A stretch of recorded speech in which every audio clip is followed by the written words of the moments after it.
রাসূল সাল্লাল্লাহু আলাইহি সাল্লামের একটা হাদিস আছে যে তোমরা জ্ঞান অর্জন করার জন্য যদি চীন পর্যন্ত যেতে হয় তাও যাও। তাই আরব দেশ থেকে চীন অনেক দূরে। তারপর রাসূল সাল্লাল্লাহু আলাইহি ওয়াসাল্লাম বলেছেন যে চীনে যদি জ্ঞান অর্জনের জন্য চীন পর্যন্ত প্রয়োজন হয় তাও যাও, তবু জ্ঞান অর্জন করো। প্রত্যেকটা মানুষেরই উচিত পৃথিবীর যে কোনো প্রান্তে সুযোগ হলে সেখানে গিয়ে জ্ঞান অর্জন করা। তাই আমি বলব যে শুধু জ্ঞান অর্জনের পাশাপাশি দিনিক জ্ঞান অর্জন করা প্রয়োজন, ইসলামিক জ্ঞান অর্জন করা প্রয়োজন।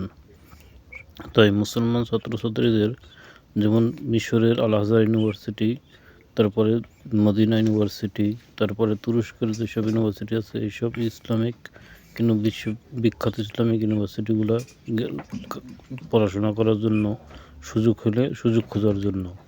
তারপরে মালয়েশিয়াতে আছে, সেখানেও জ্ঞান অর্জন করার জন্য যাওয়া উচিত, বিশেষ করে ইসলামিক